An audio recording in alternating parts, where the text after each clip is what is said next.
Hello everybody, welcome to Sir Chua's Accounting Lessons PH, and this is Lecture 11, Job Order Costing System. At the end of the video, you should be able to define job order costing, determine the different kinds of forms used in job order costing, enumerate and explain the industries where job order costing is applicable, and solve problems on job order costing system. This is your lecturer, Kevin Troy M. Chua.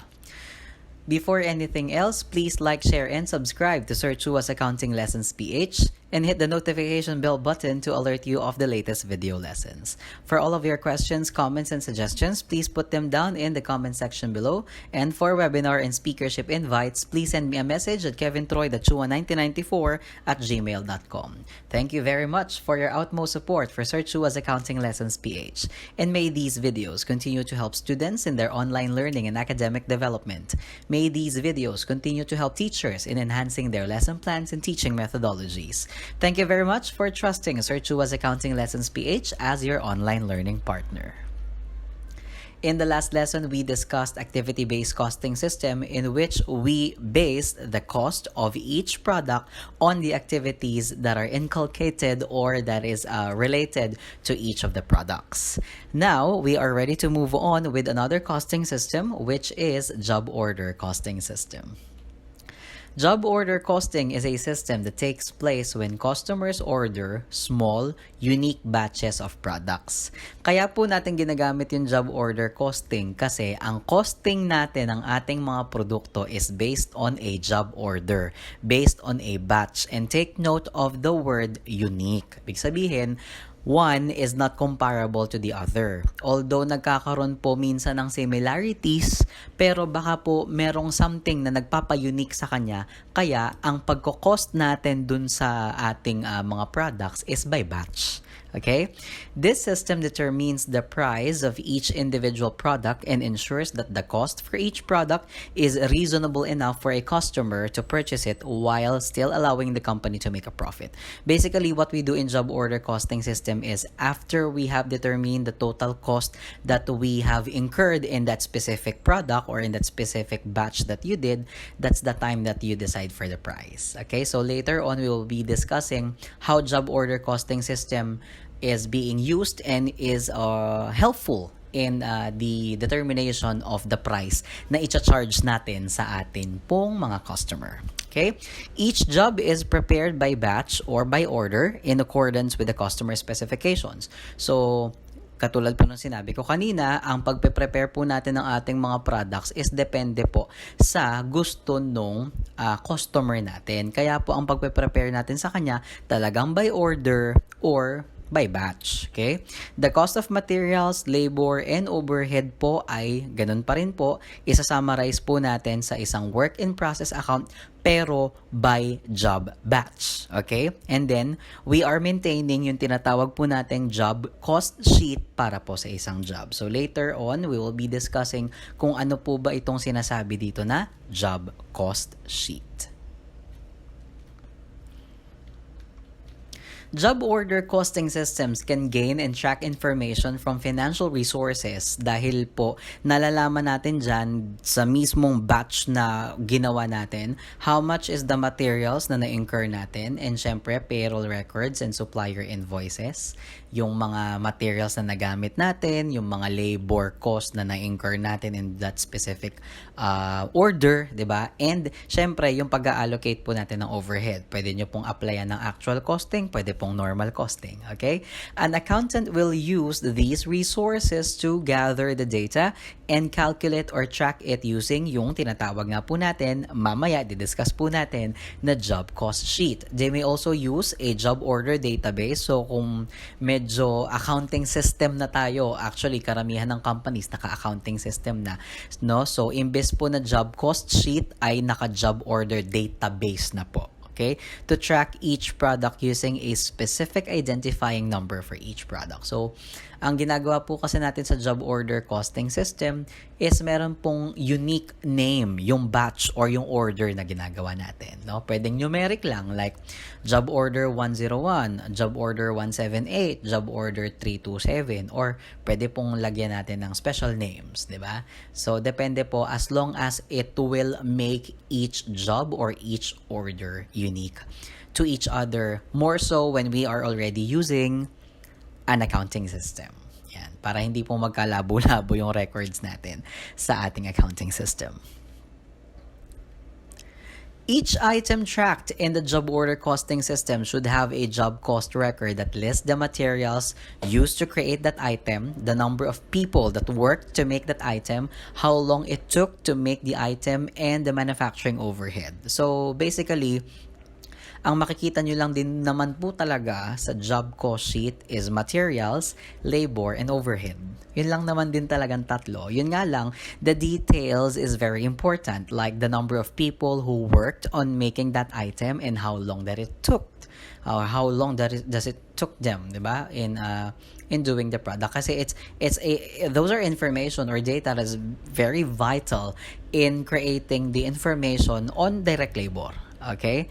This helps an accountant keep better track of the money spent on each item and the current inventory to prevent unexpected losses from occurring. So, our main agenda in job order costing system is to properly determine the cost of the order that we are doing in the company, and then para po hindi tayo nagkakaroon ng losses, ma-charge natin ng tamang selling price yung order na ginawa natin. Okay? So, para maka-prevent po tayo ng unexpected losses. Okay? So, it's very important to gather all the details of the order that you did in order for you to be able to give the customer the proper price na i-charge mo sa kanya. Okay, so these are the documents that we are using in job order costing system. The first one is the materials requisition form. We have already discussed this in accounting for materials part 1. So yun lang naman din po yung i-discuss ko dito, that we are using this in requesting the materials na kailangan natin sa production.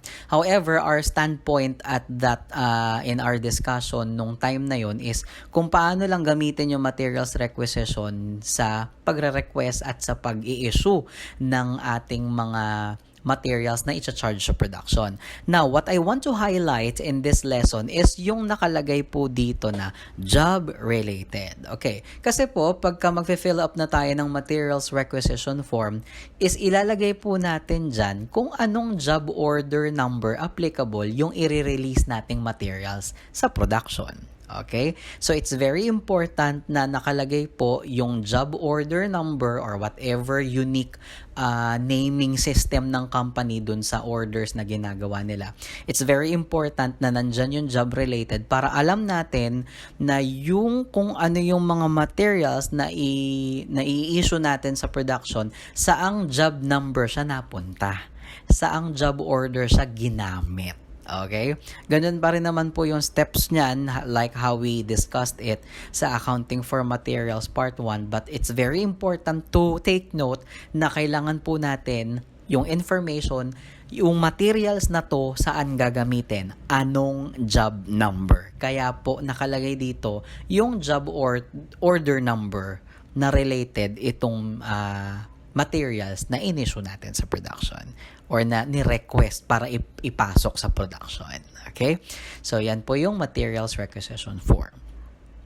Another document or form na kailangan nyo pong maintindihan is yung tinatawag po nating time ticket. As an employee works on a unique order, when we say unique order, one job batch or one order, they are often required to fill out a timesheet recording the work they have completed. So, nandun po yung employee name tsaka employee number for purposes of payroll na din. Saan pong account i-charge? So basically, pagka tayo ay nagwo-work ng direct labor, charge mo talaga sa work in process, di ba? Pero saan mo siya i-charge kung indirect labor ito? So basically, sa manufacturing overhead. Okay? Pero yung example natin dito, direct labor siya dahil talagang siya yung trabahador for that specific job. Kaya work in process yan. Okay? And then, take note nyo rin, sa time ticket, nandun din po, tinatanong din po, anong job order number applicable tong ginawa nitong taong to. nitong laborer na to. Okay? And then, nandun po yung details. Ano yung time started, time finished, how many hours, and magkano yung hourly rate ng tao, and the total cost of doing that specific order for 4 hours for job number 101. Okay. Yung information po natin sa time ticket at sa materials requisition form ay ilalagay po natin sa tinatawag po nating job cost sheet. This sheet is the main source for tracking an item to keep pricing and inventory accurate.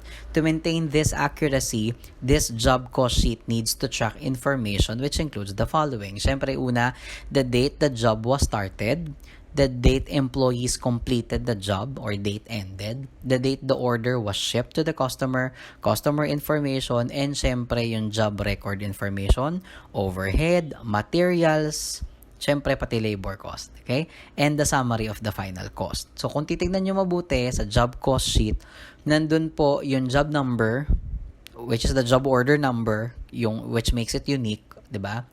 Or pwede mo ring pangalanan. Depende talaga sa naming convention ng company kung paano nila pangangalanan per order eh, 'di ba? Kung ayaw nyo ng malito, pwede namang numeric na lang pero nakalagay sa job cost sheet yung mismong pangalan ng customer.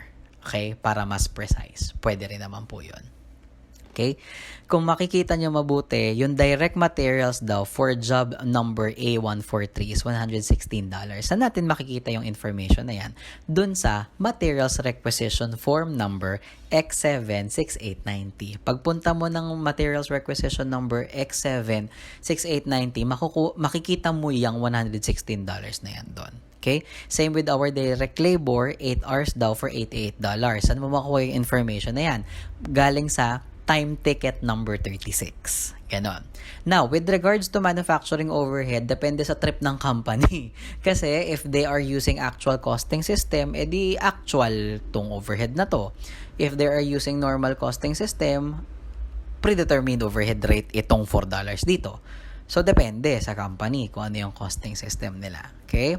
So, kung galing daw sa materials requisition number X76890 is yung materials daw po na pinasok for this job is $116 and ang ginastos daw po nating labor according to job ticket na or time ticket 36 is $88 and the overhead applied is $32, then the total cost of this job is $236. Nasa discretion na ng company kung paano i-charge yung mismong customer nitong job order number A143 kung magkano nila sisingilin.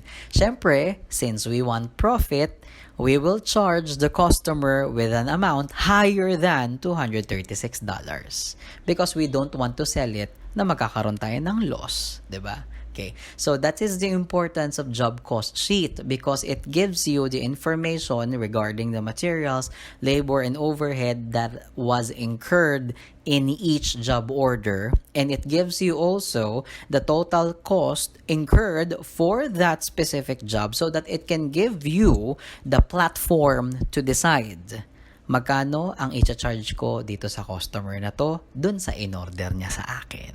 Okay?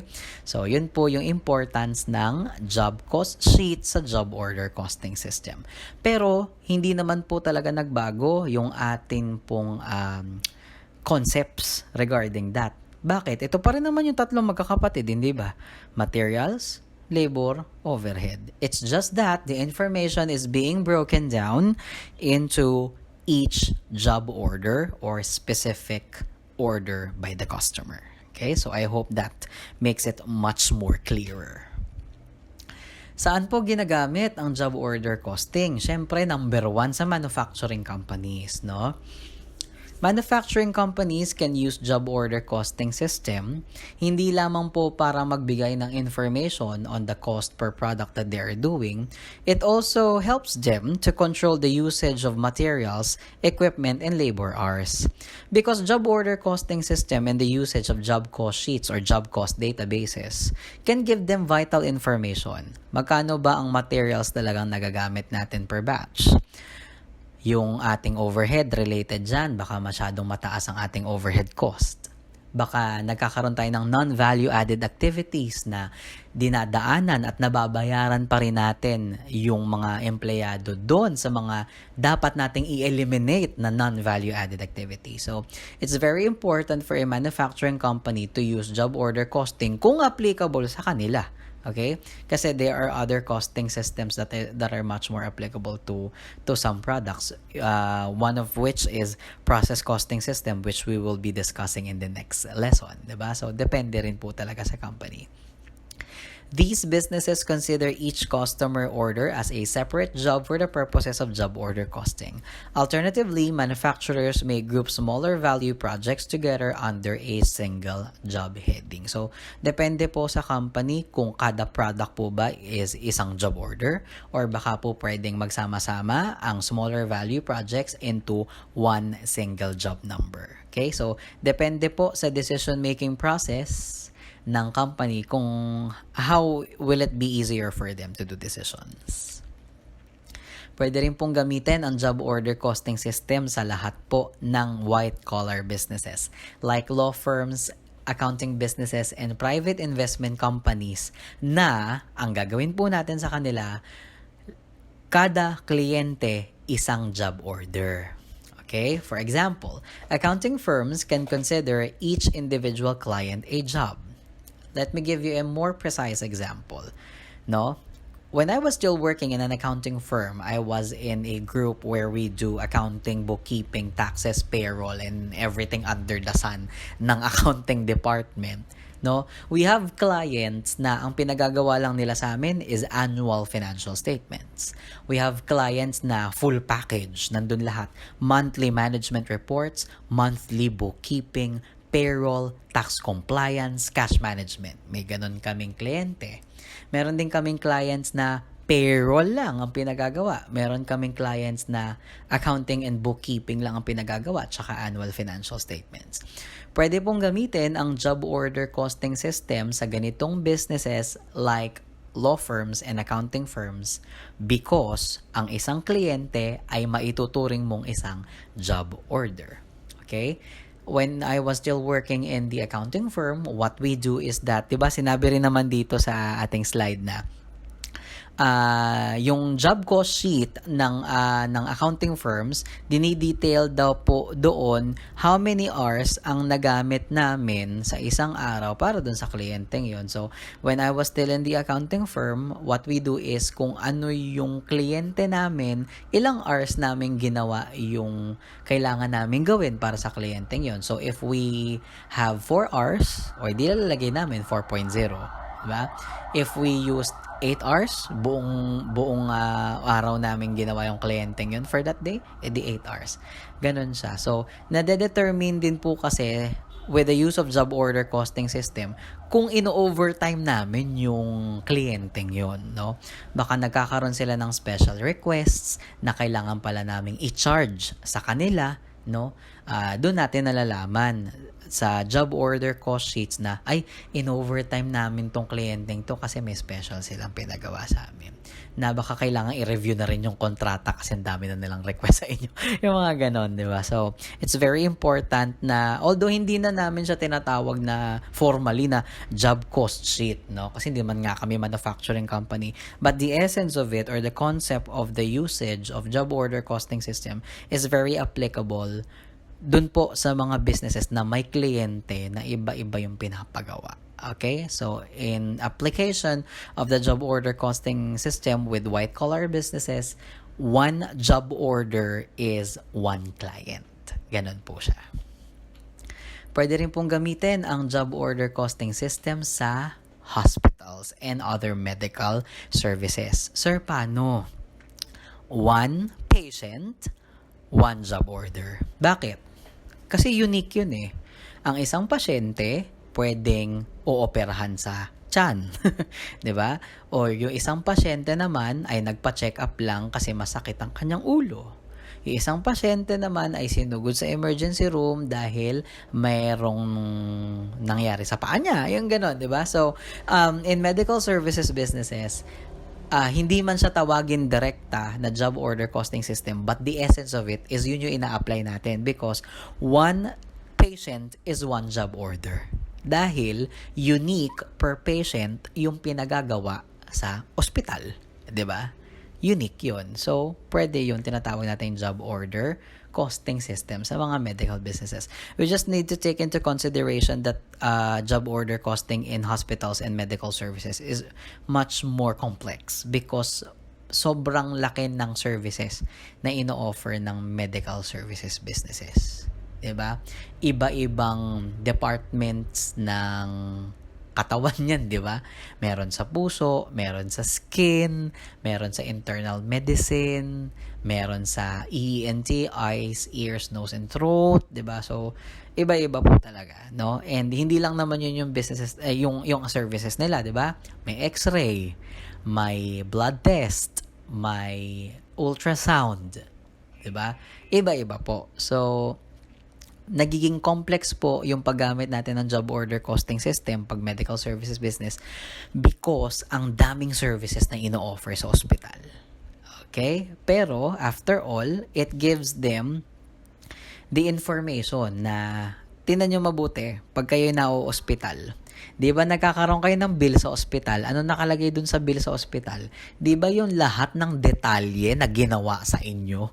Ilang araw ka na-confine? Dun sa confinement mo, lahat ng pinakain sa iyo. Or minsan, kasama naman na yun dun sa room charge, di ba? O, nun bang ikaw ay naka-confine, in-x-ray ka ba, binlad test ka ba? Di ba lahat yun kasama sa bill mo sa ospital? Nagagawa yung bill sa ospital, it's because the hospital has treated you as the patient as one job order. Okay? So, in accounting perspective, ganun kayo tignan ng ospital. Okay? Isa kayong job order. Okay. And then, ito, syempre, ayan, yung ating po mga film studios and production companies, di nyo akalain, ano? Kala nyo, puro manufacturing lang. Hindi po. Okay? Kapag ka po may pelikula, ang isang pelikula ay isang job order. And with the cases of television dramas, one episode is one job order. Bakit? Sinabi dito, direct material costs, it can include the props, the costumes, yung paggawa po natin ng stages and other designs. Siyempre, direct labor natin dyan, yung mga pasahod natin sa director, sa pasahod natin sa mga people behind, pasahod din po natin sa actors, 'di ba? So, ang isang episode ng Korean drama ay isang job order or ang isang shooting natin ng pelikula ay isang job order po yan sa mga production companies. Kasi in each episode or in each film, we need to know the materials, labor, and overhead that was incurred in each of those na episode or pelikula. If they want to become more specific, pwede rin kada eksena. Pero parang mahirap naman i-account yun masyado. So, kaya po nakakapagbigay din minsan ng information that this Korean drama is, the budget is 45 million won. Nagkakaroon ng ganong information kasi nako-compute per episode magkano ba yung ginagastos sa pasahod sa actors and directors and yung mga ginamit sa set like props and costumes, di ba? Let me give you an example. Mas mahal po ang production cost ng historical dramas sa Korea kesa sa normal modern dramas like this. Bakit po? Ang historical dramas, kailangan mo ng special location na pang historical, syempre mga pala-palasyo, 'di ba? And then the costume itself is hindi naman daily clothes 'yon, 'di ba? Ang costume talaga nila is yung pang historical din ng mga damit, 'di ba? So mas mahal compared sa mga modern dramas na ganito. Okay? So it's also applicable for production companies and film studios. Okay? Let's try computing po using problem number 1. When Kelwood Crafters produces special order wood products, the company uses job order costing for pricing and cost accumulation purposes. The following costs were incurred on 2 recent jobs. So we're talking about two orders here. We have wood product order na pine 20 at saka wood product order na birch 10. Okay? So, nandyan po yung information about your materials, indirect materials used, your labor, and your overhead. Now, ang china-charge daw po natin sa ating mga customers is 50% kung ano man po yung cost na makuha natin. Okay? Now, the requirement for this problem is to prepare a schedule which shows the total cost of pine 20 and birch 10 and magkano po yung sisingilin natin sa ating customers. Okay, so our first step po is to make a column for pine 20 and birch 10. Okay. Ang technique lang naman po in answering these kinds of problems is you just need to get the tatlong magkakapatid, the materials, labor, and overhead. So we start with materials. Okay. Now take note that ang in-issue po is 6,500 for pine 20 and 8,000 for birch 10, but meron po tayong return ng materials. And remember, pag nagre-return po tayo ng materials pabalik sa storage is hindi po nagamit yon. So, kailangan nating i-minus kasi hindi siya nagamit. Okay? So, for pine 20, issued is 6,500. So, that goes here. But we will deduct po yung ni-return sa warehouse or sa storage, which is 500. So, ang nagamit lang pong materials for pine 20 is $6,000. For birch 10 is only 8,000 kasi wala naman pong ni-return. So, diretso po tayong 8,000. Now, what will happen sa ating indirect materials used? Remember, ang ating pong indirect materials ay part po ng overhead. Okay. Now, direct labor has already expressly given to you in the problem. So, the direct labor cost for pine 20 is $9,000 and for birch 10 is $15,000. Now, ang binigay po sa atin ay overhead application rate, which means that the company uses a predetermined overhead rate and this is normal costing system. So, hindi po tayo naka-actual costing. So, ang adjustment po natin ng cost of goods sold sa dulo na pag meron na tayong actual overhead information. So, what we need to do in your manufacturing overhead is like this. Okay. Ang application rate daw po kasi natin is per direct labor hour. Paano natin malalaman yung direct labor hour? So, ang gagawin po natin for pine 20 is kung $9,000 po yung direct labor at kada oras is $9. Pag pinag-divide nyo yung dalawa, lalabas yung number of hours. 'Di ba? So, yun na po yung direct labor hour. And then, you multiply it by the rate per hour, which is $10. So, $10,000.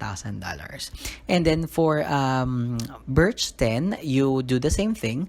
15,000 po yung mismong direct labor cost divided by $10 per hour. Yan po yung direct labor hours. Then, you multiply it by the rate per hour ng overhead, which is $15. So, ang i-apply po nating overhead for birch 10 is 22,500. Okay? So, since you already have your information for materials, labor, and overhead, you can already now get the total manufacturing cost per job order. For pine 20, it's $25,000, and for birch 10, it's $45,500. Now, the problem tells you that ang sisingilin daw po natin sa ating mga customers is 50% markup based on cost. Okay, so kung ano man po yung nakuha nating total manufacturing cost is kukuhanin lang po natin yung 50%. Yun po yung ipapatong natin to get the selling price. Okay? So, for pine is the total manufacturing cost of 25,000 multiplied by 50%. That is 12,500. And for birch 10 is 45,500 times 50%, which is 22,750. Yan po yung ating gross profit kung tutuusin. Kasi kung ito yung cost of goods sold, ito yung gross profit. Parang ganun po yung dating. Kasi ito na yung tubo di ba? Ito yung gusto nating tubuin, 50% galing dun sa cost. Okay? So, you just get the sum of the total manufacturing cost and yung ipapatong natin na markup, yun na po yung ating selling price to charge to our customers. $37,500 for pine 20 and $68,250 for birch 10. Okay. Actually, solving problems in job order costing system is just how you really do it, 'di ba? Ganun pa rin naman. Materials, labor, overhead, total manufacturing cost, and if you are given information about beginning and ending work in process, ganun pa rin naman. It's just that it's being broken down into the order, per order na ginawa. Okay, kasi nga, job order costing system. Ang information na kailangan natin per order. Thank you very much for listening to this lesson, and our next lesson is another costing system, which is process costing system. Again, please like, share, and subscribe to Sir Chua's Accounting Lessons PH and hit the notification bell button to alert you of the latest video lessons. For all of your questions, comments, and suggestions, please put them down in the comment section below. And for webinar and speakership invites, please send me a message at kevintroy.chua1994@gmail.com. This has been Sir Chua's Accounting Lessons PH College Edition, and we are still at Cost Accounting and Control. To God be all the glory, honor, and praise. Thank you, and have a great day. Sarangeo.